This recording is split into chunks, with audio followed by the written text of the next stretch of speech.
মুনকার নাকির যখন চলে আসবে, 40 কদম যখন আত্মীয় স্বজনরা লাশটাকে কবরের মধ্যে দিয়ে 40 কদম চলে যায়, তখনই ফেরেশতা চলে আসে। কবরে আমাদেরকে যেতেই হবে, যেখানেই থাকেন। কবরের প্রশ্ন আছে না নাই? অনেকে বলে হুজুর বিমান হামলায় মারা গিয়েছে, বিমান জ্বলে পুড়ে ছাই হয়ে গিয়েছে, তার কবর কোথায়? তার আত্মাটা যেখানে আছে ওই জায়গায় প্রশ্ন আছে না নাই? অনেকে বলে হুজুর সাগরের মধ্যে পড়ে মারা গিয়েছে, তিমি মাছ খেয়ে ফেলেছে, তার কোনো অস্তিত্ব নাই, কিন্তু তার রুহুটা আছে না নাই? প্রতিটা রুহু সংরক্ষণ করে কে? প্রত্যেকটা আত্মা আল্লাহর কাছে সংরক্ষিত থাকে। প্রতিটা রুহু, প্রতিটা মানুষ মালাকুল মাউতকে দেখতে পায়। আপনিও দেখবেন, আমিও দেখব। মুমিনদের কাছে এসে মালাকুল মাউত একজন যুবকের বেশে সাদা ধবধবে জুব্বা পরে সুগন্ধি মেখে মুমূর্ষু ব্যক্তির শিয়রে বসে বলে, ইয়া আইয়াতুহান নাফসুল মুতমাইন্নাহ, হে প্রশান্ত আত্মা, উখরুজি ইলা মাগফিরাতুল্লাহি ওয়া রিদওয়ানি, আল্লাহর ক্ষমা আর দয়ার দিকে বের হয়ে আসো। বলা মাত্রই মুমিনের আত্মাটা স্মুথলি বের হয়ে আসে।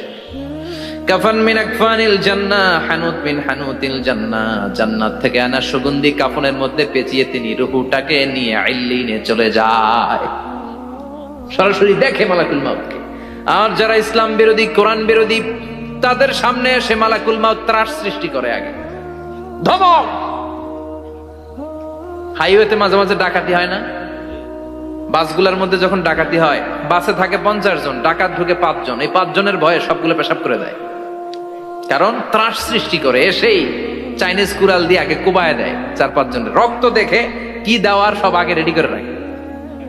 মালাকুল মাউত এসে কাফের নাস্তিক মুশরিকদের সামনে সেরকম একটা ত্রাস সৃষ্টি করে, ভয়ে লোকটা কাঁপতে থাকে। ওর কাছে ভদ্র ভাষায় কথা বলে না, সুন্দর জামা পরে আসে না, কালো কুচকুচে চেহারা, ভয়ঙ্কর একটা রূপ নিয়ে, আকৃতি নিয়ে ইসলাম বিরোধীদের মাথার সামনে আসে, দুর্গন্ধযুক্ত চেহারার দেহ নিয়ে ধমক দিয়ে বলে, ও পাপাত্তা, ইয়া আইয়াতুহান নাফসুল খাবিসা উখরুজি ইলা গাদাবিল্লাহ, হে পাপাত্তা, আল্লাহর রাগ, ক্রোধ আর গজবের দিকে বের হয়ে আয়। মুমিনের আত্মা বলার সাথে সাথে যেমনি মুমিনের দেহ থেকে বের হয়ে জান্নাতি কাফনের ভেতরে ঢুকে, কাফেরদের আত্মাও কি এরকম তাড়াতাড়ি বেরোতে চায় নাকি? কাফেরদের আত্মা বেরোতে চায় না। ডানে দৌড়, বায়ে দৌড়, সামনে দৌড়, পেছনে দৌড়, আহা দৌড়াদৌড়ি করে। মালাকুল মাউত এটাকে টেনে হিচড়ে, একটা জীবিত ছাগলকে জবাই না করে তার চামড়া উল্টার দিকে টেনে হিচড়ে বের করলে ছাগলটা যত কষ্ট পায়, এর চেয়ে কমসে কম 70 গুণ বেশি কষ্ট দিয়ে কাফের মুশরিক আর গাদ্দারদের রূহ কবজ করা হয়। আল্লাহ এই পরিস্থিতি থেকে তুমি আমাদের বাঁচাও। মুমিনদের রূহ যেমনি কবজ হয়, ওইভাবে রূহ কবজের ব্যবস্থা করে দিও। ইমানের মৃত্যু নসিব করে দিও, শাহিদি মৃত্যু নসিব করে দিও। আমাকে শহীদ করে সেই মিছিলে শামিল করে নিও, যে মিছিলের নেতা মীর হামজা, খোবায়েবে খাব্বাব, আল্লাহর কাছে ছিল অতি প্রিয়, শামিল করে নিও। আমাকে শহীদ করে সেই মিছিলে শামিল করে নিও। পড়েন আমিন। আর জোরে পড়েন আমিন। তার মানে বিমান দুর্ঘটনায় হোক, কিংবা লঞ্চ ডুবিতে হোক, কিংবা আগুনে পড়ে হোক, কিংবা আত্মঘাতী হামলায় হোক, যে যেখানেই মারা যায়, কবরের 3টা প্রশ্ন তার জন্য আছে না নাই? ইসলাম বিরোধীদের জন্য প্রশ্ন 3টা, আপনারা যারা মুমিন তাদের জন্য 4টা। আপনাদের জন্য একটা বেশি, আলহামদুলিল্লাহ। কোন কবরে এসে প্রথম প্রশ্ন করবে, মুনকার নাকির যখন চলে আসবে, 40 কদম যখন আত্মীয় স্বজনরা লাশটাকে কবরের মধ্যে দিয়ে 40 কদম চলে যায়, তখনই ফেরেশতা চলে আসে। আহা, শেষ, সব শেষ। এসেই পরীক্ষা শুরু। মার রব্বুক, তোর রবের নাম কি? চিল্লায় বলেন, আমাদের রবের নাম কি? আমরা বলবো রব্বি আল্লাহ, আল্লাহ আমারে রব। দমে দমে তনু মনে তারি অনুভব। পড়েন, আল্লাহ আমারে রব। তোমার দুনিয়াতে আমি যেদিকে তাকাই, অথই নিয়ামতে ডুবে আছি সবাই। পাখপাখালির গানে শুনি তাসবিহ কল রব, তাসবিহ কল রব, আল্লাহ আমারে রব। প্রথম প্রশ্ন, তোমার রব কে? আমরা বলবো আমাদের রব আল্লাহ। দ্বিতীয় প্রশ্ন, ওমা দীনু, তোমার ধর্মের নাম কি? আমরা কি বলবো? তৃতীয় প্রশ্ন, বিশ্বনবীর চেহারা দেখিয়ে বলা হবে আতারিফু হাদার রাজুল, এই লোকটারে চিনো নাকি? আমরা বলবো চিনি, আমাদের প্রাণের নবী, ঠিক কি না? চাঁদের চেয়ে সুন্দর তুমি নবী আমার কামলিওয়ালা, দু জাহানের বাদশা তুমি প্যারা নবী সাল্লে আলা, চাঁদের চেয়ে সুন্দর তুমি নবী আমার কামলিওয়ালা, ঠিক কি না? তিনটা প্রশ্নের যথাযথ উত্তর যখন দিয়ে দিলেন, আপনার জন্য অতিরিক্ত আরেকটা প্রশ্ন করা হবে, ওয়ামা ইলমুক, তোমার নলেজ কি? তিনটা প্রশ্নের উত্তর যে তুমি করতে পারলা, কিভাবে পারলা? প্রশ্নের উত্তর তুমি কেমনে বললা? আল্লাহ তোমার রব, ইসলাম তোমার ধর্ম, এই লোকটা বিশ্বনবী কেমনে চিনলা? আপনাকে তখন বলতে হবে আমি কোরআন থেকে শিখেছি, আমি হাদিস থেকে শিখেছি, আমি ইসলাম জেনে বুঝে মেনেছি, আমি আন্দাজে কোথাও ঘুরি নাই। চিল্লা এখন ঠিক কিনা? আপনাকে বলতে হবে, এজন্য শিখতে হবে, প্রতিনিয়ত ইসলাম সম্পর্কে জানতে হবে, আখের গোছাতে হবে, জীবনটাকে আলোকিত করতে হবে। চিল্লায় বলেন ঠিক কিনা? চারটা প্রশ্নই যখন হয়ে গেল, ফেরেশতারা বলবে আহলান ওয়া সাহলান ওয়া মারহাবান বিক, খোশামদেদ, কংগ্রাচুলেশন, খোশামদেদ, কংগ্রাচুলেশন, সব প্রশ্নের উত্তর তুমি পেরেছো। ফায়ুফসাহু লাহু কবরুহু ৭০ যিরান, আপনার কবরটারে ৭০ হাত লম্বা করে দেয়া হবে। ওয়ায়ুফতাহু লাহু বাবুন ইলাল জান্নাহ, আপনার কবর থেকে জান্নাতের দিকে দরজা খুলে দেয়া হবে। ওয়ায়ুলবাসু মিন লিবাসি আহলিল জান্নাহ, জান্নাতের দুইটা রেশমি কাপড়ের পোশাক এনে আপনারে পরিয়ে দেয়া হবে। আর বলা হবে নাম কানাউমিলা আরুস, ঘুমাও, sleep, you should get some sleep now, তোমাকে লম্বা সময় পাড়ে দিতে হবে, ঘুমাও। কানাউমিলা আরুস, যেমনি বর বাসর রাতে আরামসে ঘুম দেয়, বাসর রাতে যেমনি বর কনেকে নিয়ে মধুর ঘুম দেয়, তুমিও ঘুমাও, কেউ তোমার ঘুম ভাঙবে না। মালাক ইসরাফিলের, কিয়ামতের জন্য ইসরাফিলের সিংহায় যে ফুৎকার আছে, ওই ফুৎকার ছাড়া কোনো কিছুই তোমার ঘুম ভাঙাতে পারবে না। আলহামদুলিল্লাহ পড়েন। আল্লাহ আমরাও যেন চারটা প্রশ্নের উত্তর দিয়ে লম্বা একটা ঘুম দিতে পারি, পড়ে না আমিন। ওয়াম্মাল কাফির ওয়া আহলুশ শিমাল, আর ইসলাম বিরোধী যারা, তাদের সামনে আসবে মালাকান আসওয়াদান আজরাকান, কৃষ্ণ বর্ণের দেহ, নীলাভ বর্ণের দুটো চোখ, গায়ের রং কালো, চোখের রং নীল, দেখতে কেমন লাগে? ফেরেশতা দুইটা আসবে, এসে ত্রাস সৃষ্টি করবে, এসে বলবে বল তোর রবের নাম কি? মার রব্বুক। ইসলাম বিরোধী মুশরিক, কাফের, নাস্তিক, এরা বলবে আমি জানি না আমার রবকে, আমি জানি না, আমি তো আজীবন শুধু চিয়ার করেছি, মদ খেয়েছি, আমি ধর্ষণে সেঞ্চুরি করেছি দুনিয়ার বুকে, আমি টেন্ডারবাজি করেছি, চাঁদাবাজি করেছি, আমি মাস্তানি করেছি, আমার দাপটে এলাকার ইসলাম প্রিয়রা পাশায় ঘুমাতে পারে না। আমি ছিলাম টেন্ডারবাজ, আমি ছিলাম গডফাদার, সন্ত্রাসীদের লিডার, আমি ছিলাম ডন 1 2 3 সব, আমি ছিলাম ডনের ডন, আমি ছিলাম মাস্তান, রংবাজ, রব টপ কি আমি তো জানি না। লাত্রি লাত্রি আমার জিজ্ঞেস করো না। আবার প্রশ্ন করা হবে ওয়ামা দীনুক, তোর ধর্মের নাম কি? বলবে লা আদরি, আমার কোনো ধর্ম নাই, আমার কোনো ধর্ম নাই, আমি শুধু মৌজ মাস্তিতে ছিলাম, আমি আনন্দ ফুর্তি করেছি, ইসলাম নিয়ে আমার মাথা ব্যথা ছিল না, আজীবন ইসলামরে আমি বাস দিয়েছি। চিল্লায় বলেন ঠিক কিনা? ইসলাম বিরোধীদের সাথে ছিল আমার চলাফেরা, আমার সব সাঙ্গপাঙ্গ ছিল গুন্ডা, বদমাশ, ইসলাম বিরোধী। রব কি, ইসলাম কি, এগুলো আমি জানি না, আমার এগুলো জিজ্ঞেস করো কেন? ধর্ম কি আমি জানি না, আমি কিচ্ছু মনে করতে পারছি না। 3 নম্বর প্রশ্ন করা হবে আতারিফু হাদার রাজুল, দেখো তো এই লোকটারে চিনো কিনা? কয় না, চিনি না, তবে মনে হয় এই লোকটারে দুনিয়ার বুকে আমি গালি দিতাম, এই লোকটার বিরোধিতা করতাম, ব্লগের মধ্যে এই লোকটার ব্যাপারে কুৎসা রটনা করতাম, এই লোকটার কার্টুন বানিয়ে আমি হিংসা ছড়িয়ে দিতাম, এই লোকটার ব্যাপারে আমি এলাকার মধ্যে অপপ্রচার চালাতাম। ফেরেশতারা বলবে তাই, এই ছিল তো ডিউটি, দাঁড়া এখনই আমাদের খেলা শুরু, এখনই শুরু। ফায়ুতরাকু বিমাতারিকা মিন হাদিদ, লোহার একটা হাতুড়ি দিয়ে মাথা থেকে পা পর্যন্ত পিটানো হবে, পিটিয়ে ওর গোশতর হাড্ডিগুলোকে থেতলে ফেলা হবে। ওয়ায়ুকালু লিল আরদি ইলতাইমি, কবরের দুই পাশের মাটিরে বলা হবে এবার দুই দিক থেকে তোরা চাপ দে। চাপ দেয়া হবে, ধাক্কা ধাক্কি করেও সে সুবিধা করতে পারবে না। মাটি আস্তে আস্তে আস্তে আস্তে দেহের দুই দিকে লেগে এমন জোরে দুইটা চাপ দিবে, ফাতাখতালিফা আদলাউহু, তার ডান পাশের পাজরের হাড্ডি বাম দিকে ঢুকে যাবে, বাম দিকের হাড্ডি ডানে চলে যাবে। বিশ্বনবী বললেন এই হাতুড়ি দিয়ে পিটানোর শাস্তি, কবরের চাপ দেওয়ার শাস্তি চলতেই থাকবে হাত্তাল কিয়ামা, কিয়ামত পর্যন্ত। আল্লাহ এই কবরের শাস্তি থেকে আমাদের বাঁচাও। আমরা এই আযাব পেতে চাই না, আমরা যেন ঠিকভাবে কবরের 4টা প্রশ্নের উত্তর করে দিয়ে লম্বা ঘুম দিতে পারি। আল্লাহ তুমি তৌফিক দাও। এজন্য আল্লাহ বললেন, গোলাম দুনিয়া নিয়ে পাগল হয়ে থেকো না। এই দুনিয়ার জীবন আসল জীবন নয়, আসল জীবন হলো কবরের জীবন। জোরে বলেন ঠিক কিনা? এই জন্য মাঝে মাঝে কবরে যাবেন, কবরস্থানে দাঁড়িয়ে চিন্তা করবেন এই জায়গায় আমারও আসতে হবে। দিন যাবে, রাত আসবে, বৃষ্টি হবে, শীত আসবে, কেউ আমার দেখতে আসবে না। We don't have even a single time to think about death. মৃত্যু নিয়ে ভাবার একটা মুহূর্ত আমাদের নাই। কিন্তু পৃথিবীর সবচাইতে সুনিশ্চিত বিষয় হচ্ছে মৃত্যু, ঠিক কিনা? The most certain thing in our life is death. আমাদের জীবনের সবচাইতে সুনিশ্চিত বিষয় হচ্ছে মরণ, মরবই আমরা। And the most uncertain thing in our life is the time of death.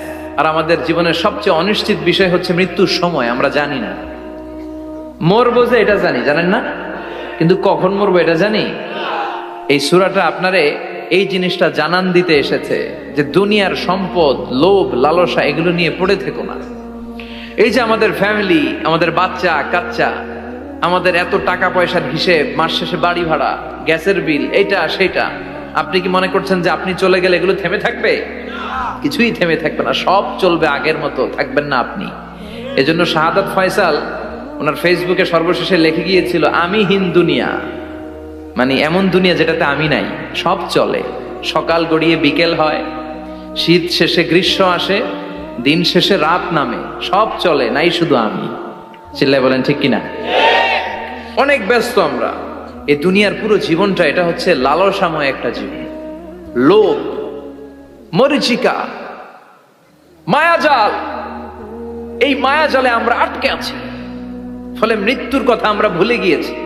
পাগলের মতো ছুটছি, আরো টাকা লাগবে, আরো খ্যাতি লাগবে, আরো যশ লাগবে, আরো দাপট লাগবে আমার।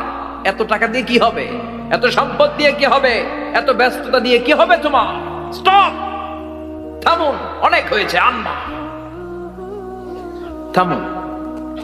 Take a rest, take a breath and think about death. Think that you have to go back to your Lord.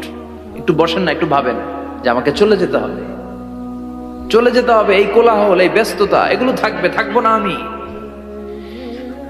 সাইয়েদনা Omar Faruk বলেছেন, মুতু ক্বাবলা আন তামুতু, মরার আগে একবার মরো। হাসিবু ক্বাবলা আন তুহাসাবু আলাইকুম, তোমার হিসাব নেওয়ার আগে তুমি একবার নিজের হিসাবটা করো না। কাগজ বের করে একটু লিখো না কি কি ভালো কাজ করছিলা, যেগুলো দিয়ে নাজাতের ওয়াসিলা হতে পারে, 1 2 3, আর কি কি আকাম কুকাম করছো দেখো না, লিখে দেখো তোমার অবস্থাটা কি। মরার আগে একবার মরো। মরার আগে খাটের মধ্যে শুয়ে শটান করে চোখ বন্ধ করে একবার মরার ভান করে দেখেন কেমন লাগে। চোখটা বন্ধ করেন আর ভাবেন আপনি নাই, কি কি হতে পারে ভাবেন। আপনার ছেলে মেয়েরা কান্না জুড়ে দিবে, আপনার প্রাণের স্ত্রী বিলাপ শুরু করে দিবে, বন্ধু বান্ধবের চিৎকার আর মাতম, স্থানীয় এলাকার মসজিদে ঘোষণা, অমুক এলাকার নিবাসী অমুক ভাই, অমুকের ছেলে অমুক দুনিয়ায় নাই। সব আত্মীয়রা চলে আসবে, ফেসবুকে স্ট্যাটাস দেয়া হবে, সবাই সবাইকে জানাবে বিকাল 4টায় অমুক হাই স্কুল ময়দানে আপনার জানাজা। ছুটে আসবে, সবাই ছুটে আসবে আপনাকে শেষ বিদায় দিতে, গুড বাই জানানোর জন্য, আল ওয়াদা, বিদায় জানাতে আসবে সবাই। 4 তাকবীর দিয়ে আপনার জানাজা হবে, অশ্রুসিক্ত জানাজায় আপনার বিদায় হবে। কাঠের খাটিয়ার মধ্যে করে কাঁধে তুলে আপনারে কবরে নেওয়া হবে। আগে থেকে খুঁড়ে রাখা কবরটার মধ্যে আপনারে বিছিয়ে দেয়া হবে, বাঁশের কচি দিয়ে তার উপরে মাটির চাপা দিয়ে সব চলে যাবে। ভাবেন না একবার চোখ বন্ধ করে, this is the circle of life, this is the nature of life. এটা সবার হবে, আমার হবে, আপনার হবে। এত মায়া, এত ভালোবাসা কই যাবে? কেউ থাকবে না, সবাই আপনার অন্ধকার কবরে রেখে দিয়ে চলে আসবে। উপরে বাঁশের কঞ্চি, তার উপরে মাটির চাপা, অন্ধকার আর অন্ধকার। এই অন্ধকার যেন শেষ হতে চায় না, শুধুই অন্ধকার, ঠিক কিনা? এজন্য আমাদের চলে যেতে হবে। দাদা গেল, চাচা গেল, মামা গেল, আমাদেরকেও যেতে হবে, জোরে কোন ঠিক কিনা? একদিন মাটির ভেতরে হবে ঘরে মন আমার, কেন বন্ধ দালান ঘর, প্রাণ পাখি উড়ে যাবে পিঞ্জর ছেড়ে,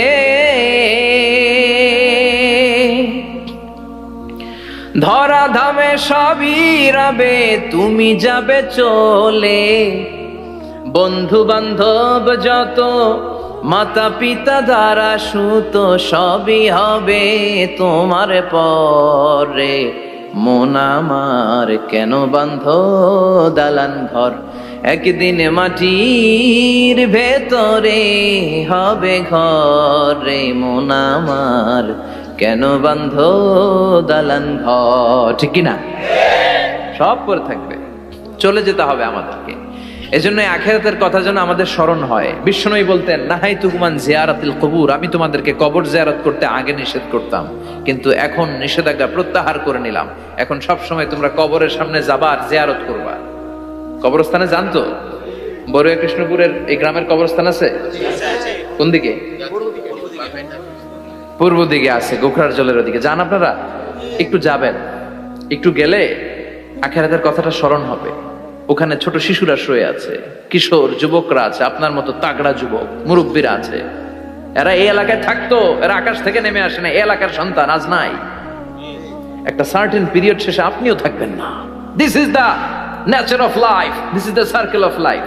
ছোট্ট শিশু হয়ে এসেছিলেন, শৈশব, কৈশোর, যৌবন, প্রৌঢ়ত্ব। আগে ছিলেন সিঙ্গেল, বিয়ে করে হয়ে গেলেন ডবল।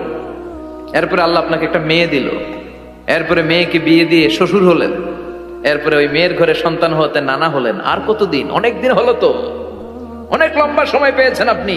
Think about that. এবার যাওয়ার কথা ভাবেন, আখিরাতের সামানের কথা ভাবেন, ফিরে যেতে হবে। কি শক্তিশালী যুবক, বার্ধক্য চলে আসলে লাঠি ছাড়া চলতে পারে না। কুচকুচে কালো দাড়ি সাদা হয়ে যায়, দাড়ির শুভ্রতা, বয়সের ভার, রং ধরা যৌবন জং ধরে শেষ, ঠিক কিনা? This is the circle of life. যুবক ভাইয়েরা, এটাই জীবন, চলে যেতে হবে, কেউ থাকতে পারবে না, ঠিক কিনা? এটা রিমাইন্ডার আল্লাহ এই সূরার ভেতরে দিয়েছেন যে তোমাদেরকে ফিরে যেতে হবে। এই লোভ লালসা ছেড়ে দাও। রব্বুল আলামিন বলেন, আল্হাকুমুত তাকাসুর হাত্তা যুরতুমুল মাকাবির। ও গোলাম, দুনিয়ার সম্পদ, লোভ লালসা তোদেরকে পাগল বানিয়ে দিয়েছে। এই লোভ পাগলামি কোনোদিন তোদের থামবে না যতদিন না তোরা কবরে ঢুকবি, ঠিক কিনা? কার কথা? আল্লাহ বললেন, দুনিয়ার সম্পদ আর লোভ আর মোহে তোমরা গাফেল হয়ে গিয়েছো। আখিরাতের কথা বেমালুম তোমরা ভুলে গিয়েছো, কিন্তু আখিরাতে তোমাদের যেতেই হবে, কবরের বাড়িতে তোমাদের ঢুকতেই হবে, ঠিক কিনা? যেতেই হবে। আমরা ভুলে যাই। আলহাকুমুত তাকাসুর, অতিরিক্ত পাওয়ার লোভ, বেশি বেশি খাওয়ার লোভ, বেশি বেশি জমানোর লোভ মানুষকে গাফেল বানিয়ে দিয়েছে। এটা মানুষের স্বভাব। আরো চাই, আরো চাই, এই স্বভাবটা আছে না নাই? দেখবেন ছোট বাচ্চারা মসজিদে দোয়া অনুষ্ঠান শেষে জিলাপি দেয় না? বড়ুয়া কৃষ্ণপুর কি দেয়? আগে বাতাসা দিত না, এখন কি দেয়? জিলাপি দেয়, মিষ্টি দেয়। তো মসজিদের 2-3 গেট থেকে যদি দেয়, ছোট বাচ্চারা দেখবেন এদিক দিয়ে কয়েকটা নিয়ে আবার ওই গেটে লাইন ধরে। ওর হাত হইলো ছোট হাত, ওর হাত ভর্তি জিলাপি, আর নেওয়ার জায়গা নেই, এরপর আরেক জায়গায় লাইন ধরছে। আরো লাগবে, আরো লাগবে, এই আরো আরো আরো চাই। এই স্বভাবটাই মানুষকে কুড়ে কুড়ে শেষ করে দিয়েছে। এত লাগবে কেন তোমার? চাহিদার কোনো শেষ নাই। Unlimited demand of human being. যার আছে বেশি তার চাই বেশি। যার সাইকেল আছে তার হুন্ডা চাই, হুন্ডা আছে তো প্রাইভেট কার চাই, প্রাইভেট কার আছে তো প্লেন চাই, প্লেন আছে তো হেলিকপ্টার চাই, হেলিকপ্টার আছে তো ওইটা চাই, ওইটা আছে তো সেটা চাই, ঠিক কিনা? এলাকার মেম্বার যে হয়েছে চেয়ারম্যান হতে চায়, আছে না নাই? চেয়ারম্যান সাহেব এমপি হতে চায়, আছে না নাই? এমপি সাহেব মন্ত্রী হতে চায়, আছে না নাই? মন্ত্রী সাহেব প্রধানমন্ত্রী হতে চায়, আছে না নাই? কিন্তু এই দেশে সুযোগ নাই। কথা কন। এই দেশে প্রধানমন্ত্রী সিলেক্টেড, 2-3 জনের বাইরে কেউ প্রধানমন্ত্রী হইতে পারবি না, ঠিক কিনা? আমার এই জীবনে তো আমি 2-3 জনই দেখলাম। বেগম খালেদা জিয়া, মাননীয় প্রধানমন্ত্রী শেখ হাসিনার ছোট্টবেলা দেখেছি এরশাদকে, আমরা তখন ছোট। তো মানুষের চাহিদার কোনো শেষ নাই, যার আছে বেশি তার চাই বেশি। এজন্য বিষ্ণু বলেছেন, উনজুরু ইলা মান হুয়া আসফালা মিন, তোমার চেয়ে যে খারাপ আছে ওর দিকে তাকাও। ওয়ালা তানজুর মান হুয়া আ'লা মিন, তোমার চেয়ে যে ভালো আছে ওর দিকে তাকায়ও না, তোমার চেয়ে যে খারাপ অবস্থানে আছে ওর দিকে তাকাও। অনেকে নিজের অবস্থান নিয়ে সুখী না, এরকম আছে না নাই? আল্লাহ আমার এটা দিল না রে, ওইটা দিল না রে, পাইলাম না রে, কিচ্ছু হয় না, কি করব জীবনে, হতাশ। আসলে আছে কিন্তু অনেক, কিন্তু শুকরিয়া নাই, ডাকাত, ঠিক কিনা? নিজের অবস্থান নিয়ে সুখী না, কিন্তু অনেক লোক আছে তারা আপনার অবস্থানে পৌঁছতে চায়। তাদের দিকে তাকিয়ে দেখেন, আপনি যে অবস্থানে আছেন এই অবস্থানে পৌঁছাটা অনেকের কাছে স্বপ্ন। তারা প্রতিনিয়ত সংগ্রাম আর স্ট্রাগল করে যাচ্ছে আপনার অবস্থানে পৌঁছতে, আর আপনি এটা নিয়ে সন্তুষ্ট না। শেখ সাদির নাম শুনেছেন? বালাগাল উলা কাশাফাত দুজা, এই কবিতাটার রচয়িতা ইরানের বিখ্যাত এক কবি। উনি একবার আর্থিক সমস্যার মধ্যে দিয়ে সময় কাটাচ্ছেন, টাকা নাই, পয়সা নাই, পায়ে দেওয়ার মতো জুতা নাই। উনি খুব দুঃখ পেলেন, হায় রে, আমি ইরানের এত বড় কবি, আমার পায়ে দেওয়ার মতো জুতা নাই। দুঃখ ভরা মন নিয়ে রাস্তায় হাঁটতে বেরোলেন। হাঁটতে হাঁটতে হঠাৎ দেখলেন একটা লোক শুয়ে শুয়ে কাঁদছে, ওই লোকটার 2টা পাই নাই, পাই নাই। উনি সেজদায় পড়ে গেলেন, আল্লাহর কাছে ক্ষমা চাইলেন, আল্লাহ অনেক দিয়েছো, শুকর আলহামদুলিল্লাহ। এজন্য যেই পরিস্থিতিতেই থাকি না কেন আমরা কি পড়বো? জোরে বলেন, কি পড়বো? এজন্য আল কানাতু মিনাল ইসলাম, অল্পে তুষ্ট থাকার নাম হলো ইসলাম। সম্পদ লাগবে কিন্তু সম্পদের পাহাড় লাগবে না, ঠিক কি না? অল্প খান, অল্প পড়েন, অল্প জামান, অল্পের ভেতরে বরকত ঢুকাইয়া দিছে কে? দেখবেন যাদের সম্পদ অল্প তারা সুখী বেশি। জরিপে এটা দেখা গিয়েছে, অনেক সার্ভেতে এটা এসেছে, যারা সম্পদশালী এরা দুঃখী বেশি, এদের দুঃখ বেশি, টেনশন বেশি। খুব স্বাভাবিক, টাকা যার বেশি রোগ তার বেশি, টাকা যার বেশি টেনশন তার বেশি, টাকা যার বেশি ঘরে শান্তি তার কম। আছে না নাই? ঘরের ভেতরে অশান্তি, ছেলে কথা শোনে না, ছেলে টানে গাঞ্জা, মেয়ে করে পরকিয়া। আছে না নাই? স্ত্রী কথা শোনে না, ভালোবাসা নাই, ঘরটা জাহান্নামের টুকরা। রোগ বালাই, এক একটা হসপিটাল বিল পরিশোধ করতে মাসে 5 লাখ 10 লাখ। আছে না নাই? কিছু খেতে পারে না, ডাক্তার একেবারে ডায়েট মেনু বেঁধে দিয়েছে, ডায়েট, ভেরি ডায়েট মেনু, এটা এটা এটা এটা কিছুই খাবেন না, শুধু গরু খাবেন না, খাসি খাবেন না, চিংড়ি খাবেন না, খালি ঘাস খাবেন, ইচ্ছে মতো ঘাস খাবেন, মানে ঘাস জাতীয় যত আইটেম আছে সব খাবেন, শাক খাবেন, সবজি খাবেন, সালাদ খাবেন, গরু, চিংড়ি, মুরগি, গোশত, ইলিশ কিছু খেতে পারে না। তাহলে রোগ বেশি, খাওয়ার মজা নাই, ঘরে সাংসারিক শান্তি নাই, খালি ব্যারাম আর ব্যারাম, ঠিক কিনা? কিন্তু সম্পদের পাহাড় ঘটেছে। আর অল্প যারা খায়, অল্প পড়ে, রিক্সাওয়ালা, কুলিওয়ালা, অল্প বেতনের চাকরি, কিন্তু হক হালালি মেনে চলে, দেখবেন শান্তি আছে অনেক। হ্যাঁ, বাসা ভাড়া দেয়, ফ্যামিলি চালায়, বাচ্চাদের স্কুল বিল, এরপরও মাস শেষে 1-2 হাজার টাকা হাতে থেকে যায়। আর ওর প্রতি মাসে 10 কোটি টাকা ইনকাম, তারপরও ব্যাংকের ঋণ আছে না নাই? সুখ কারে বলে? কিভাবে আপনি সুখকে ডিফাইন করবেন? সুখ তো টাকায় কিনা যায় না, শান্তি টাকা দিয়ে হয় না, শান্তি দেওয়ার মালিক কে? শান্তি আছে অল্প খেয়ে শুকর করার মধ্যে, শান্তি আছে আলহামদুলিল্লাহর মধ্যে। চিল্লায় বলেন ঠিক কিনা? এজন্য অল্প খাবো, অল্প পড়বো, অল্প জামাবো, অল্পের ভেতরে বরকত দিয়েছে কে? দেখেন, ধনী ভাইরা খেতে পারে না, কিন্তু রিক্সাওয়ালার কি সমস্যা হয়? রিক্সাওয়ালারা সব খেতে পারে, কুলিওয়ালা, দিন মজুর, এরা একেবারে স্লিম সুঠাম দেহি, মেদহীন পেট, পেটে কোনো মেদ নাই, ভুড়ি নাই। আর কোটিপতিদের মেদ আছে না নাই? এত বড় বড় পেট, ঠিক কিনা? আমাদেরও পেট আছে, তবে হালাল পেট, এটা হারাম টাকা দিয়ে এই ভুড়ি বানাই নাই আমরা। চিল্লে বলেন ঠিক কিনা? রিক্সাওয়ালা, কুলিওয়ালা নিজেও নামাজ পড়ে, বউও নামাজ পড়ে, বাচ্চাটাও নামাজ পড়ে, রিক্সা চালায় আর জিকির করে লা ইলাহা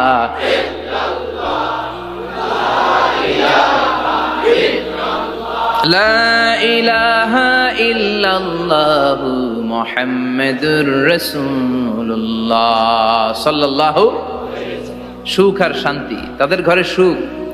ধনী কোটিপতি ভিআইপি সিআইপিস এদের রাতে ঘুম নাই, 1 ঘন্টা ঘুমানোর জন্য 4টা ট্যাবলেট খাওয়া লাগে, এরকম আছে না নাই? কিন্তু ঘুমের জন্য যে ট্যাবলেট খাওয়া লাগে রিকশাওয়ালা এটা জানেই না। ওর যেখানে রাইত ওইখানেই, ওর মাথা বিছনায় লাগতে দেরি, ওর ঘুম আসতে দেরি হয়। ওর ঘুমে নাকের ডাকের আওয়াজে ট্রাকের ইঞ্জিনও ফেল। সুবহানাল্লাহ পড়েন। এজন্য অনেক বেশি সম্পদের পাহাড় করা লাগবে, এই চিন্তা যেন আমাদের মাথায় না আসে। চিল্লায় বলেন ঠিক কিনা?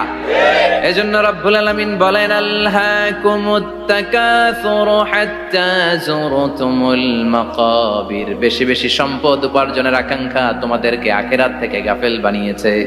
এই গাফলতি কশিন কালেও তোমাদের কমবে না যতক্ষণ না তোমরা কবরে ঢুকবা। হাত্তা যুরতুমুল মাকাবির, মাকবারাতুনের প্লুরাল মাকাবির, যতক্ষণ না কবরে না ঢুকবা, কবরস্থান তোমার আবাসস্থল না হবে, ততক্ষণ পর্যন্ত এই চাই চাই মানসিকতা কমবে। মানুষের স্বভাব হলো আরো চাই, আরো চাই, আরো চাই করে ফকিরেরা কারা? আল্লাহ গালি দিয়ে বললেন তোরা সব ফকিরনি। তোরা কি? ইয়া আইয়ুহান নাসু আনতুমুল ফুকারাউ ইলাল্লাহ ওয়াল্লাহু হুয়াল গানিয়ুল হামিদ। সুবহানাল্লাহ পড়েন। আল্লাহ ডেকে বললেন গোলাম আনতুমুল ফুকারা ইলাল্লাহ, তোমরা সবাই ফকির, ধনী হলো একজন, তিনি কে? আল্লাহ শুধু ধনী, আর মানুষের স্বভাব হচ্ছে আরো চাই, আরো চাই। ওর 2 তলা বিল্ডিং, আমার 3 তলা লাগবে। ওর 2টা গাড়ি আছে, আমার 3টা লাগবে। আছে না নাই? বিশ্বনবী বললেন কিয়ামতের আগ দিয়ে মানুষের মধ্যে আকাঙ্ক্ষায় প্রতিযোগিতা বেড়ে যাবে, প্রতিযোগিতামূলক টেন্ডেন্সি। কার চেয়ে কে বড় হতে পারে, কার চেয়ে কে বেশি টাকার পাহাড় বানাতে পারে। আছে না নাই?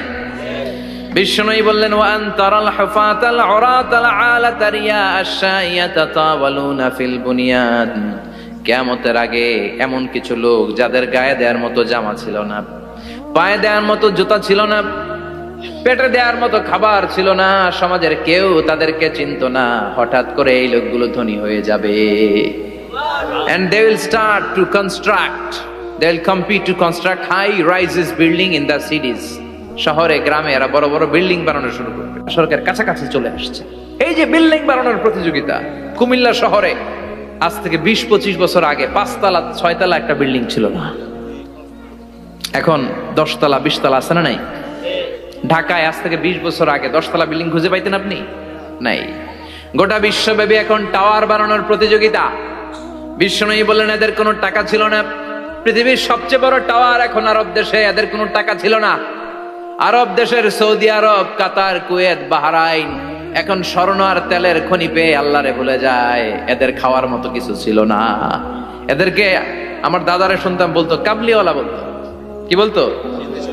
এদেশে আসতো জায়নামাজ, তসবি ছড়া, খেজুর টেজুর বিক্রি করার জন্য। এরা জেলে পাড়ার লোক ছিল।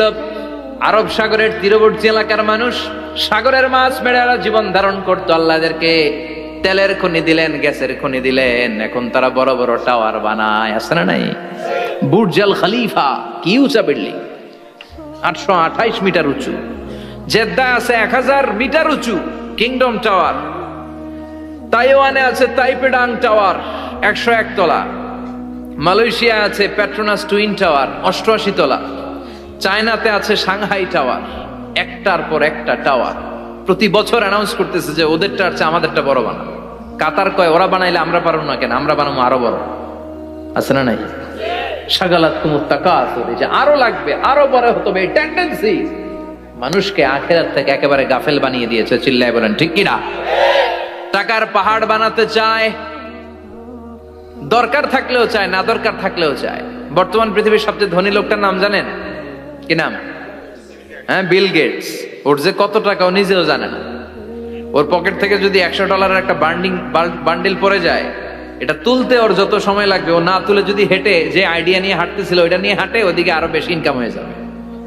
এত টাকা তার, এটা তোলার সময় তো তার নাই। ওয়ারেন বাফেট নাম শুনছেন? হাজার হাজার কোটি ডলারের মালিক। প্রিন্স ওয়ালিদ বিন তালার, সৌদি ধনকুবের নাম শুনেছেন? ওর একটা বিমান আছে, প্রাইভেট জেট প্লেন। এই বিমানটার 70% মেড অফ গোল্ড। বিমানের 70% স্বর্ণ দিয়ে বানানো। গত কয়েক বছর আগে আমি ব্রুনাই গিয়েছিলাম। ব্রুনাইয়ের সুলতানের নাম হাসান আল বালখিয়া। উনি একটা প্যালেস আরবিতে বলে কাসার, মানে হচ্ছে রাজপ্রাসাদ, পৃথিবীর সবচাইতে বড় রাজপ্রাসাদ ব্রুনাইতে বান্দার সিরি বেগাওয়ানে অবস্থিত। আমি গিয়েছি ওখানে। প্রায় 1800 থেকে 2000 কক্ষ আছে ওই প্যালেসে, রাজপ্রাসাদে। ওই রাজপ্রাসাদের টয়লেটের কমোড গুলো মেড অফ গোল্ড, স্বর্ণ দিয়ে বানানো। নাউজুবিল্লাহ পড়বেন না। এই হাসান আল বালকিয়া নিজে বিমান চালায়। ওর সংগ্রহে 500টা রোলস রয়েস লাক্সারিয়াস কার আছে। 500 রোলস রয়েস। গুগল ইউটিউব যারা করেন সার্চ দিয়ে দেখবেন ওর কি পরিমাণে গাড়ি। রোলস রয়েস গাড়ি হচ্ছে one of the luxurious car in the world. Car ব্র্যান্ডের মধ্যে যত দামি কার ব্র্যান্ড আছে এর মধ্যে রোলস রয়েস একটা, যেগুলোর দাম কমসে কম এদেশের টাকায় 8 কোটি থেকে 10 কোটি টাকা। আচ্ছা বলেন, এই গাড়িগুলো যারা হাই প্রোফাইলের ভিআইপিস, তারা ফ্যামিলির সবাইকেও যদি একটা করে গাড়ি দেয়, একজনের কয়টা গাড়ি দরকার? 5টা, 10টা, 20টা? বললাম যে 20টা গাড়ি লাগবে ওনার। 500 গাড়ি দিয়ে উনি কি করবে? তার সংগ্রহে 500টা রোলস রয়েস। স্বর্ণেরও গাড়ি আছে, তার স্বর্ণের পালঙ্ক আছে, আমি দেখে এসেছি। পোরশে, ফারারে, লাম্বরগিনি, এই টাইপের যে ব্র্যান্ড গুলো আছে, অভাব নাই। তার মানে আছে, যার বেশি চায় তত বেশি। চিৎকার করে বলেন ঠিক কিনা?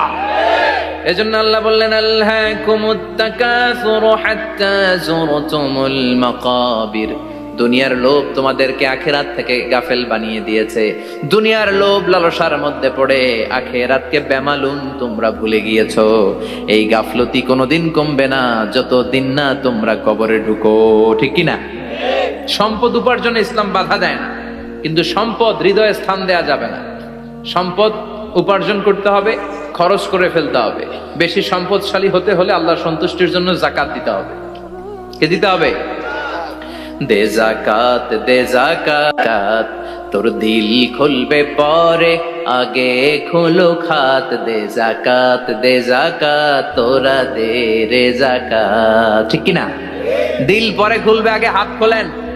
হাত খুললে দেখবেন দিলটারে খুলে দিয়েছে কে? সাইয়েদনা মুসা আলাইহিস সালামের জামানায় ওনার চাচাতো ভাই ছিল মিশরের সবচাইতে বড় ধনী, যাকাত দেয় নাই। তার কি করুণ পরিণতি হয়েছে কোরআনে আছে না নাই? এত সম্পদ ছিল, তার সম্পদগুলো সে সিন্ধুকে আটকে রাখতো। আর এই সিন্ধুকের চাবিগুলো আলগানোর জন্য, কাঁধে নেওয়ার জন্য 10 জন লোক লাগতো। সিন্ধুক কাঁধে নেওয়ার জন্য, সিন্ধুকের চাবি, চাবির গোছা কাঁধে নেওয়ার জন্য কয়জন? তাহলে কি পরিমাণ সম্পদ ছিল? সাইয়েদনা মুসা বললেন, সম্পদের মালিক তুই হস নাই, আল্লাহ বানাইছে।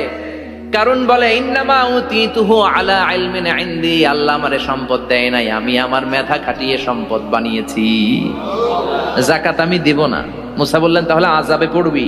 কারণ কয় পারলে আযাব আন, পারলে আযাব আন। আল্লাহ বললেন, ফাখাসাফনা বিহি ওয়া বিদারহিল আরদ। ও মুসা, নিরাপদ দূরত্বে চলে যাও, এখনই ভয়ঙ্কর ভূমিকম্প হবে, আযাব দেব। কারণ সহ কারণের সব সম্পদ আমি জমিনের ভেতরে ঢুকায়া দেব। আমি নিজে কারণের বাড়ি দেখে এসেছি। মিশরের রাজধানী কায়রো থেকে প্রায় 150 কিলো দূর একটা জেলা আছে, ফায়ুম জেলা। ওইখানে কারুনকে আল্লাহ তার সব সম্পত্তি সহ মাটিতে দাবিয়ে দিয়েছেন। দাবাতে দাবাতে হাঁটু পর্যন্ত যখন কারুন জমিনে দেবে যায়, ভাবছে উঠে যাবে। কোমর পর্যন্ত যখন মাটির মধ্যে দেবে যায়, ভাবছে উঠতে পারবে। গলা পর্যন্ত যখন দেবে যায়, হাত তুইলা কয় আমি ঈমান আনলাম। ও মুসা, সব সম্পদ তোর আর তোর আল্লাহর লইয়া যা, খালি আমারে বাঁচা, আমারে।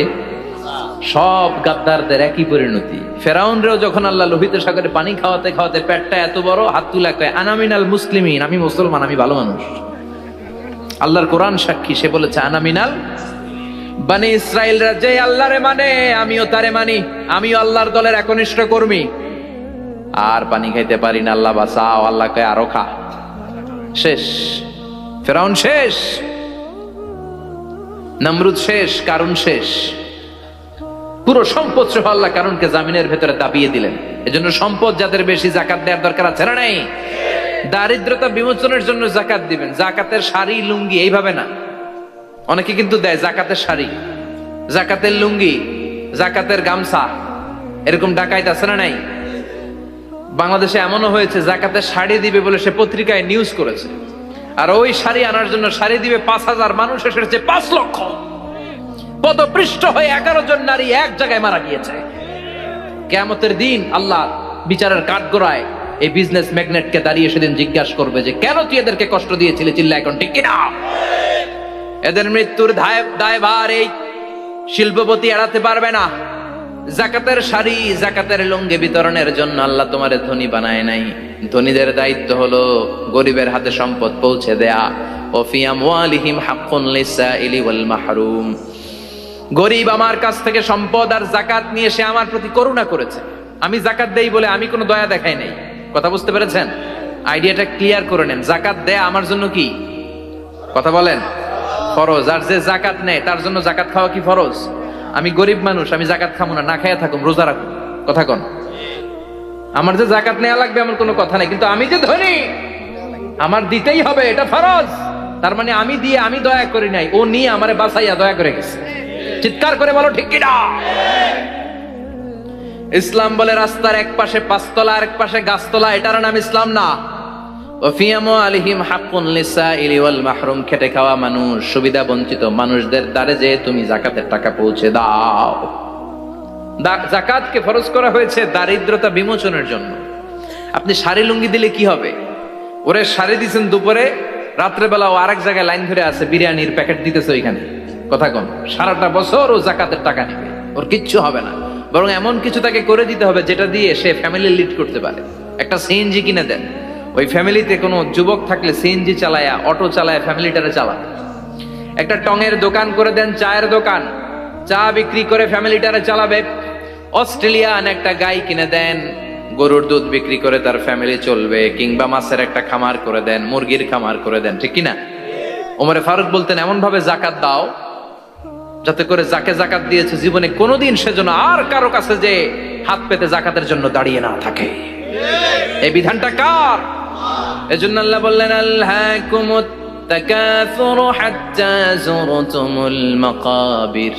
দুনিয়ার লোভ লালসা তোমাদের কমবে না যতদিন না তোমরা কবরে ঢুকো। কার কথা?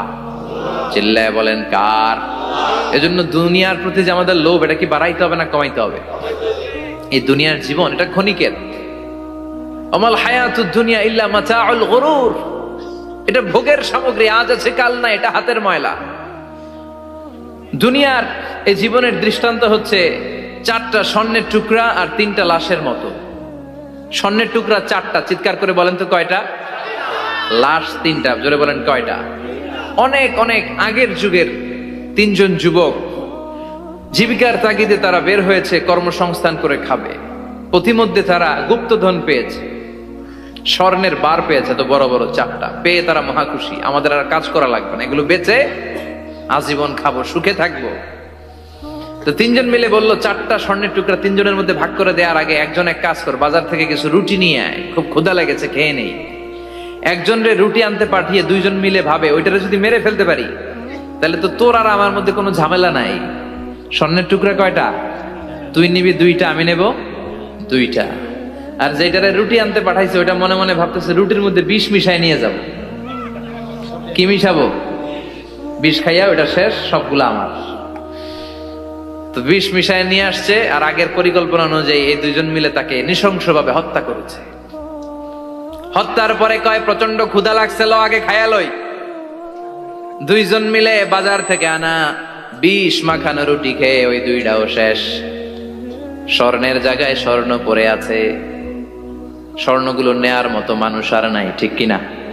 এজন্য মানুষের এই চাহিদা কমবে না। বিষ্ণু বলেন লাউ আন্না লিকুল্লি ইবনে আদম ওয়াদিয়ান মিন যাহাব আহাব্বা আই ইয়াকুনা ইলাইহি ওয়াদিয়ান। আল্লাহ প্রত্যেককে, আমাদের প্রত্যেককে যদি একটা করে স্বর্ণের পাহাড়ের মালিক বানিয়ে দেয়। কয়টা করে পাহাড় দেখছেন কোনদিন? কই দেখছেন? চিটাং গেছিলেন? এই চট্টগ্রামে গেলে দেখা যায় কি পাহাড়।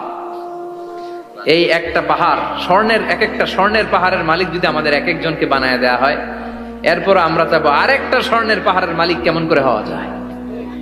আচ্ছা বলেন তো, একটা স্বর্ণের পাহাড় আমার 14 পুরুষ বিক্রি করে খাইলেও শেষ করতে পারবো এটা? তো আরেকটা কেন লাগবে আমার? ওয়ালাই আমলা আফাহু ইল্লা তুরাব। বিষ্ণু বলেন কবরের মাটি যতক্ষণ না তোর মুখে না ঢুকবে, তোর এই চাওয়া চাওয়া খাই খাই সব বন্ধ হবে না। এজন্য আল্লাহ বললেন আলহাকুমুত তাকাসুরু হাত্তা যুরতুমুল মাকাবির। দুনিয়া তোমাদেরকে গাফেল বানিয়ে দিয়েছে, গাফলতি কমবে না যতদিন না কবরে ঢুকো। কবরে ঢুকা লাগবে, কবরে ঢুকা লাগবে না?